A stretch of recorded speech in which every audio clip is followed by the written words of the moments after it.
আমি সবসময় হচ্ছে বিভিন্ন মানে বিরোধিতার জন্য দাঁড়াই। আজকে থ্যাংক ইউ জানাচ্ছি যে আজকে এই ধরনের একটা সিদ্ধান্ত নিয়েছেন। আমার এই অপোজিশন থেকে আপনাদের সবাইকে থ্যাংক ইউ জানাচ্ছি যে একটা বসার অন্তত জায়গা হয়েছে। আমরা লজ্জায় একটা কথা বলি না, এখন এই পার্লামেন্টের সেকেন্ড মোস্ট জুনিয়র হিসেবে একটা কথা বলছি মানে আপনাদেরকে, সেটা হচ্ছে যে আমাদের একটা ইউনো মহোদয়ের একটা গাড়ি থাকে, উপজেলা চেয়ারম্যানের একটা গাড়ি থাকে, আমরা ভাড়ায় গাড়ি চালাইতে হয়।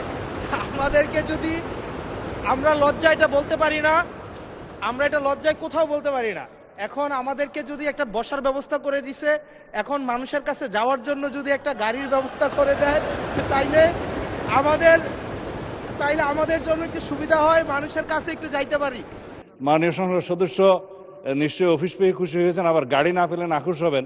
তো সেই জন্য কিভাবে কি করা যায় সংসদ সদস্যদের যানবাহনের ব্যবস্থা, সেটা আলাদাভাবে আলাপ আলোচনা করে সরকারি দল বিরোধী 72 ঘন্টা ময়েশ্চার লক সমৃদ্ধ লিলি বডি ওয়াশ শিয়া বাটারের গুডনেস স্কিন রিপেয়ার করে রাখে সফট ও গ্লোয়িং। দল একটা বিহিত ব্যবস্থা করার জন্য আমি মাননীয় প্রধানমন্ত্রীকে অনুরোধ জানাচ্ছি।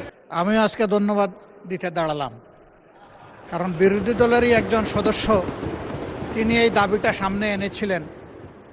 ট্রেজারি বেঞ্চ থেকে এটাকে কগনিজেন্সে নিয়ে বাস্তবায়নের উদ্যোগ নেওয়ার জন্য আমি ধন্যবাদ জানাই। তবে একটা কথা আছে যে ছোটদেরকে কখনো না বলতে নাই, তাদের আবদারে সবসময় হা বলতে হয়। হাসনাত আবদুল্লাহ বলে ফেলেছে, সাথে সাথে না না বললে আমি বেশি খুশি হইতাম। আমি চিন্তা করেছিলাম যে এত বড় খবরের পরে বিরোধী দল থেকে কিছু মিষ্টি খাওয়াই দিব, কিন্তু এখানে এসে বাধাগ্রস্ত হয়ে গেছি, পারলাম না, একটা ধাক্কা খাইলাম। মাননীয় স্পিকার, আপনাকে ধন্যবাদ। মাননীয় বিরোধী দলের নেতা স্বরাষ্ট্রমন্ত্রী তার শেষ লাইনে বলেছেন যে এটা তারা বিবেচনা করে দেখবেন।